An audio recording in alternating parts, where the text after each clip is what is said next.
I'm Glenn McGuinness, and this is Outburst. On the program, do you believe foreign interference has been influencing elections in Canada?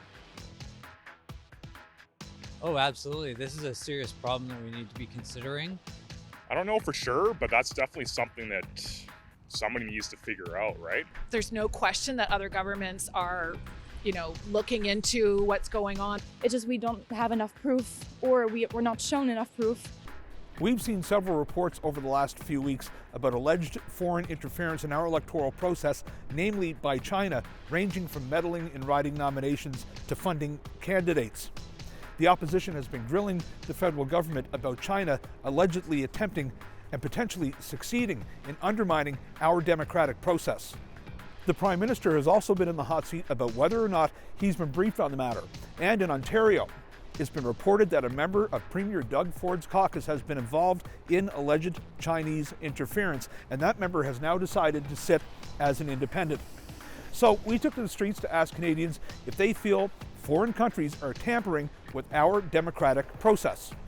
Our question: do you believe foreign interference has been influencing elections in Canada? No, I don't think so. No. Like the whole show is going on right now about China? No, I don't think so. Again, it's complicated, I'm sure, and maybe I don't know enough about it, but I don't think that it's influencing our elections. No. I think it's where you look from. I feel like some people can phrase it like, oh, it's such a big problem, etc. But it's just we don't have enough proof, or we're not shown enough proof to make a decision about it. 100%, because anyone who is a card-carrying member of the Chinese Communist Party should be automatically banned from being a member of Parliament in Canada. In fact, I think they should introduce a law that says if you want to be a member of Parliament of Canada, you must renounce all foreign citizenships.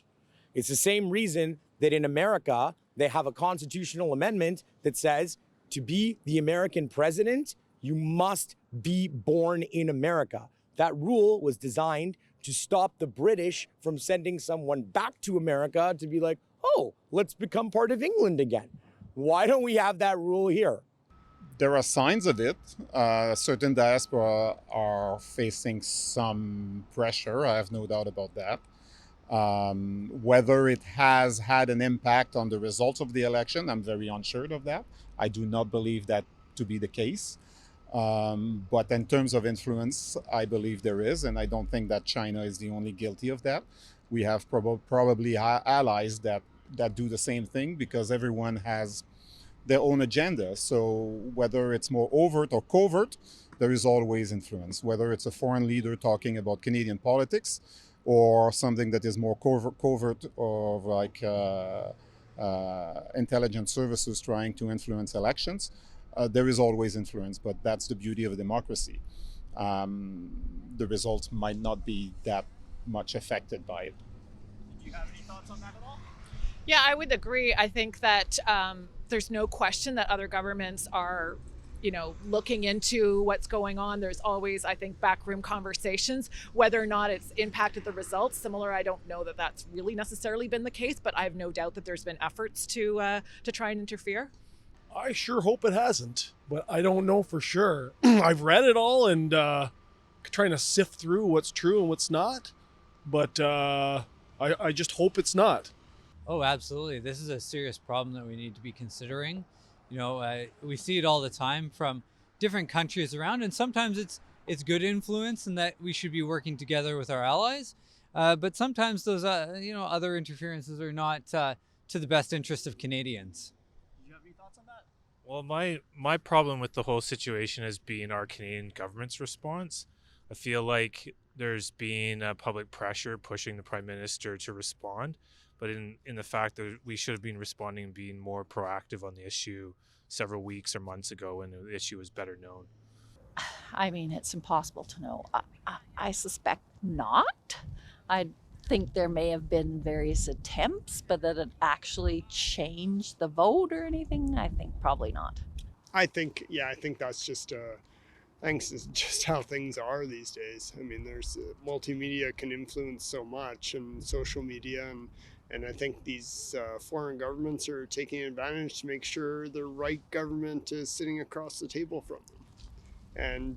And that's probably liberals in general sense. I don't know for sure, but that's definitely something that somebody needs to figure out, right? I mean, anytime you hear allegations about that, and from what I've read, they seem pretty serious. Yeah, somebody needs to put an effort to actually sort it out, but I don't really know if the steps the government is taking are really, if they're just putting on a face, just going through the actions, or whether they're trying to figure it out, because from what I've heard, they might have benefited from it a little bit. I'm just finding that out, that, particularly hearing the news about China, but people are trying to reassure us that it never had any outcome on the election, but I'm a suspicious person and those kinds of things. Yeah, I think it has been. I believe they try, but I do have trust in our in Elections Canada and the way they handle things. But of course, there are other parties who are going to try and influence it. I don't believe it affects the outcome personally. Just from years of voting and being part of it, and with having conversations with friends and colleagues, I don't think, none of us are concerned about it. Opinion polls are big business. Not only are they potentially helpful during election time, but they can help governments craft legislation or gauge public interest on certain policies. But how much stock should the government or even the public put into polling data? And how much sway should it have when it comes time to vote? We took this question to Canadians. How much trust do you have in opinion polls? The design of the poll is a big factor. what push poll, what questions are asked first and which questions are asked second, and it can make a huge difference. Yeah. I feel like, I don't know, I'm a little hesitant because I feel like it just depends on who's answering them. Because I feel like it might be biased, like for people who have stronger opinions over people who like just might not be as vocal. Yeah, I don't know. Yeah, and like you never really know who actually is answering the polls, and if the people behind the polls are influencing what group gets targeted for answering to get the results that they want. So there's no way to control the skew. I think like anything, you look at the sources, look at the reliability, look at the data, and historically look at, go back and don't take just that poll, look at the work they've done previously. Yeah. So generally, yes. I guess it depends on who's doing the polls and what it's about. I don't really, actually. I think people are embarrassed to be honest. And I think when people are... I think people often say what they think they should say, but in the privacy of their lives, they hold a different opinion. Again, that's just my opinion, yeah. Yeah, and I think it's always going to be, the results are always going to be indicative of the people that are like going to those types of polls, right? It's always going to be a certain type of person that's going to be willing to answer them. And who's asking. Yeah. How the questions are phrased, right? Yeah. I don't, because I think it's a small amount of people that respond to them. So it's really just the select group of people that saw the poll or were called or something like that. It's not a broad enough perspective of the community at large. I think there's a lot of bias in opinion polls, especially because like people who give their opinion usually have like a really one side or the other. So I don't think you really get the full spectrum when you do that. I take it with a grain of salt, but I still do like to, look at them, if that makes sense. Yes, I trust opinion polls. Yeah, I trust what people in my community say. Yes. I think they've proven to be pretty spotty. I think it depends a little bit on who's actually paying for them and how they're used. So I'd say moderately trustful, but I think there's a healthy skepticism's actually required. Not a lot, especially if it's from a single source and looking at a very specific demographic or region. However, broader opinion polls, I tend to take more into account. They're questionable at times, usually from better, well-developed research studies. I tend to trust them more than just, say, a tabloid opinion piece kind of thing. Depends who does them. I'm pretty careful about any media that I consume. So people answering it might have stronger opinions than others, and it's like I don't think that's always a good snapshot of the whole opinion across the country, because it's just like based on who answers it and who has access to answer it, I guess. I think that opinion polls are filled out by people who are either seeking opinion polls or are in places where they're it's being thrust upon them. So people who spend a lot of time on the internet, people who are part of certain political parties that may be sending out opinion polls and are getting those email blasts and things like that.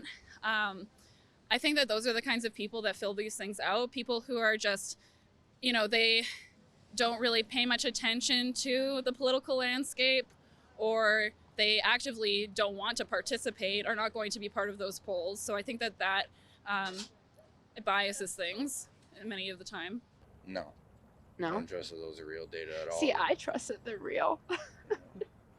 This is where we differ. Yeah, I would rather actually... You think it's a rigged statistic? I would actually rather just pull up a chair and ask people in general. I'm more of a... That's what opinion poll does, but Yeah, you have to but trust the it's- person giving you the result. You gotta trust the source. I don't Yes. really trust the internet for a whole lot of things. It depends on if I trust the people that are doing the opinion poll. Right? A lot of the agencies tend to be influenced by the government, and they'll give them the answer that they want to hear. You know what? I honestly can't. I guess I don't necessarily trust them a whole lot because I feel people are maybe afraid at times to express their opinion because of the cancel culture that's prevalent nowadays. Like if you go against the main, what people think is our mainstream ideas, I kind of think maybe they're not. But it's nice to have them. It doesn't mean they answer all the questions, but it's a good way to sort of assess public opinion and get a feel for the country, even if it's not every single person. But people we're similar. We have similar thoughts. And we tend to lean to one side or the other of the spectrum in terms of yes or no, right? If you think about it. So.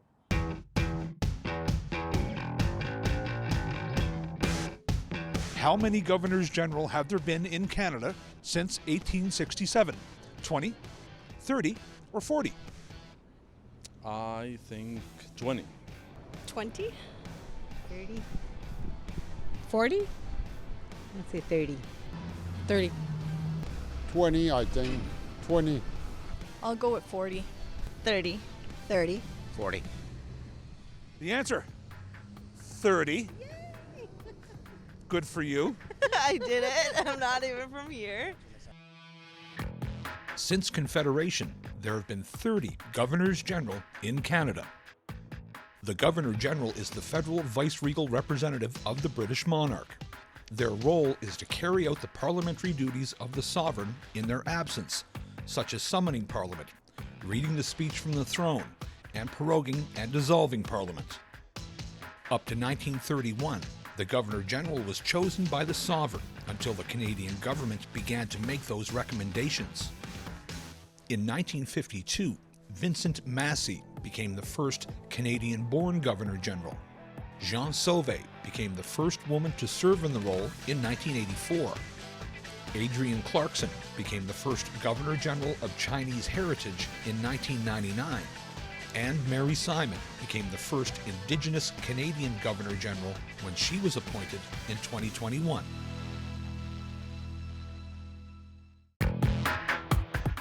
Higher gas prices has many people thinking about electric vehicles for their next ride.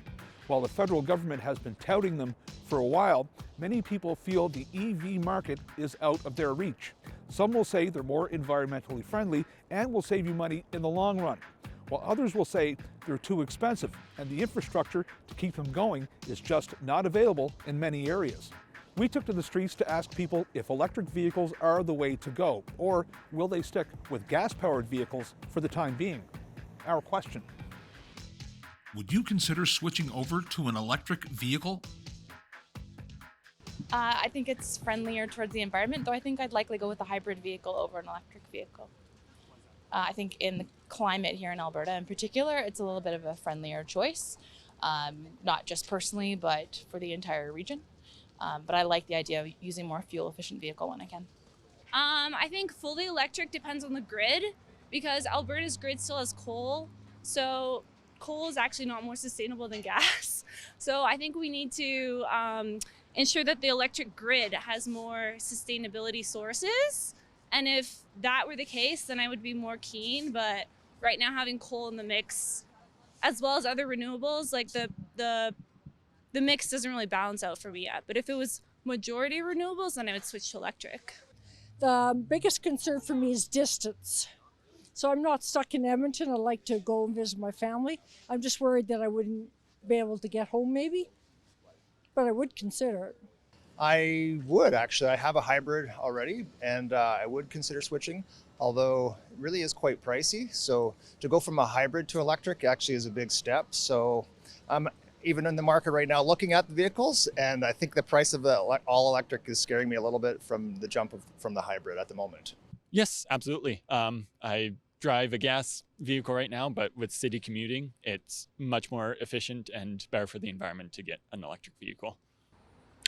I mean, we're going to get into a situation where we're mining huge amounts of rare metals too, which is also an environmental issue, so there's a downside to electric vehicles too.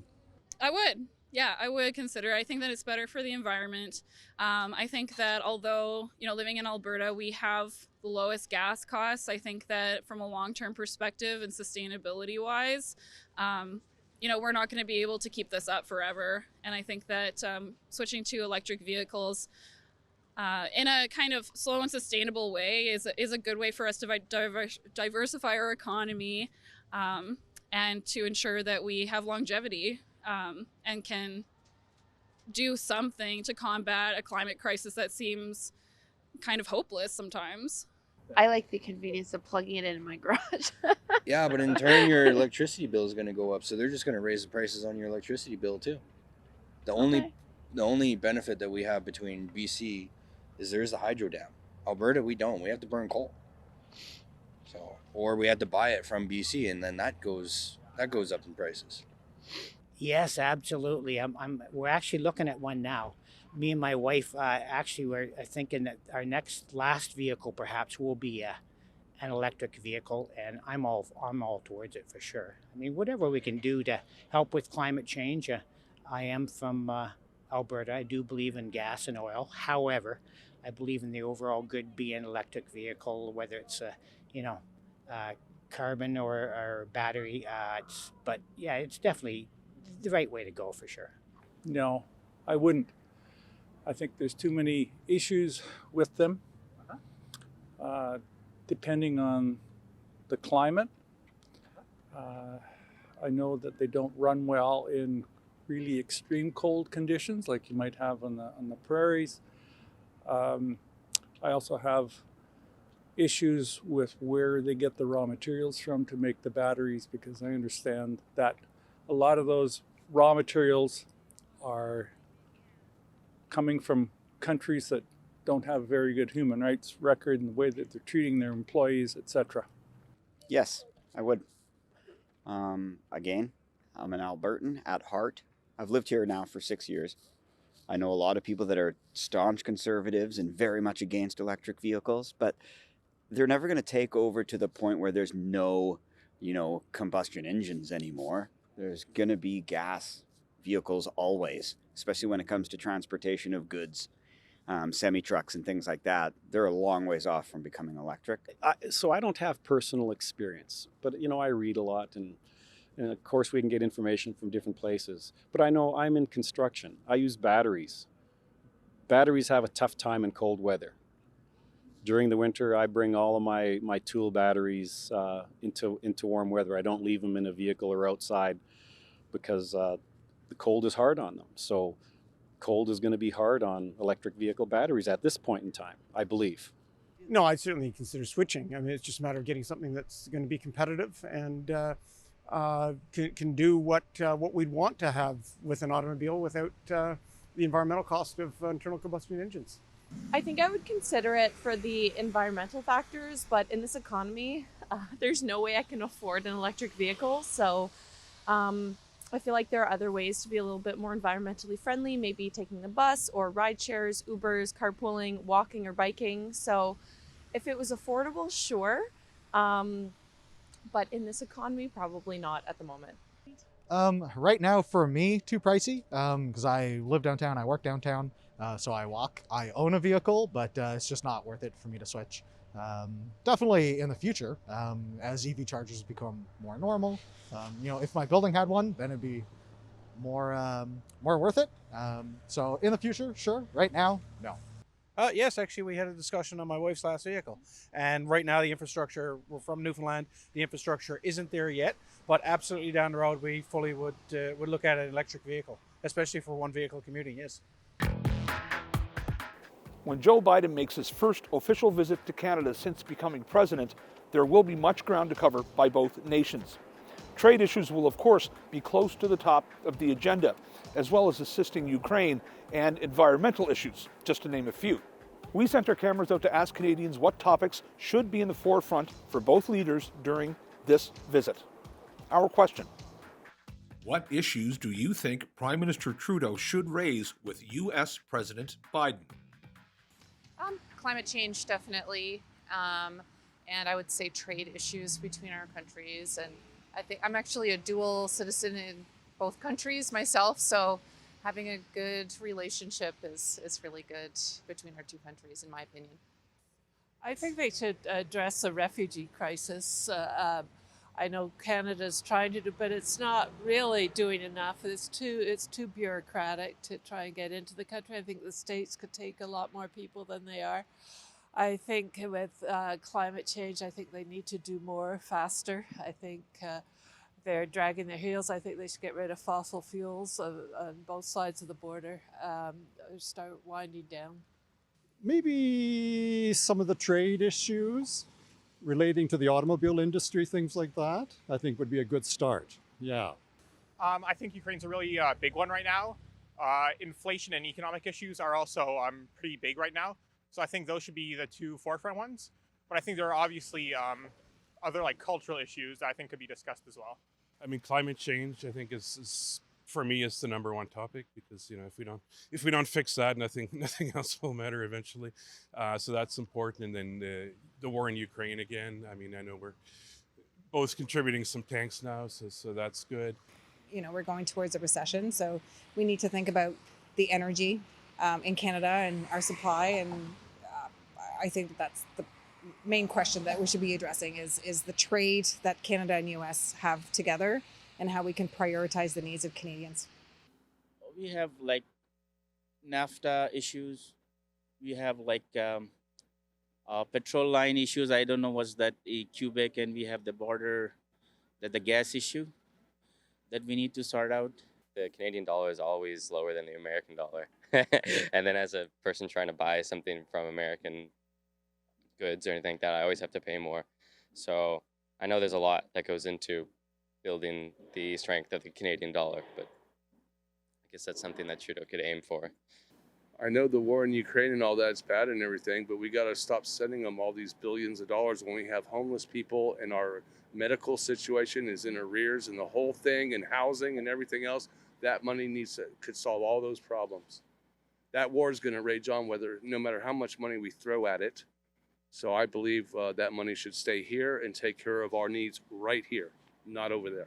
Basically, the protectionism that Biden has indicated in the past, I don't think that's good for Canada or for the U.S., so I think that's definitely something that should raise with him, yes. Well, I think Biden's being very protective of his economy and his country, and I think Canada is losing ground on a lot of the innovation that they're taking part in and growing their economy, like natural gas, and I think that it is a deficit in Canada. We're going backwards, where that country seems to be moving forward. I don't know, just bring more jobs here, I think that's just like a working economy, like together, bring the economy up, just people make it easier. I see the people around are struggling, right? I don't make a bad money, but like it's tough. Like you look at the price of groceries, it's a little bag, it's almost paid $40, man. No, I think at this point, economy more than anything else. I think that's what everybody is asking, where it's going, and if they can start with, like in the first question, interest rates, and see if we can strengthen the economy so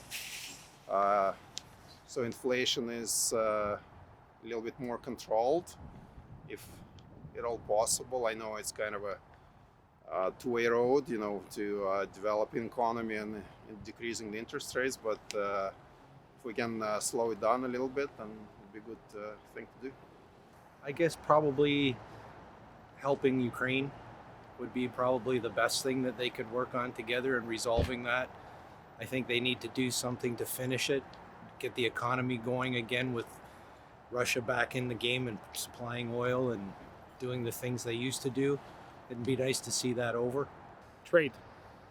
Trade is very important, and I think the American government has as many problems as the Canadians, and I think they actually have bigger problems because it seems to be sometimes Mr. Biden seems to be delusional when you see some of his speeches. I don't know what he's talking about, but trade is the biggest thing, because I was not a big Trump fan because of his tweeting, but he got a lot of good policies and he did a lot of deals with his neighbors, and unfortunately those neighbors have fallen to the wayside, and that's not only the American government's fault, I think it's our government fault too. And COVID didn't help either, but those trades need to be wrapped up again to help both economies. Thanks for watching this episode of Outburst on CPAC. If you have any comments about this show or any other show, you can find us on social media. You can also find us on our website at www.cpac.ca. I'm Glenn McGuinness, and on behalf of my colleagues at the Cable Public Affairs Channel, thanks for watching. We'll see you next time.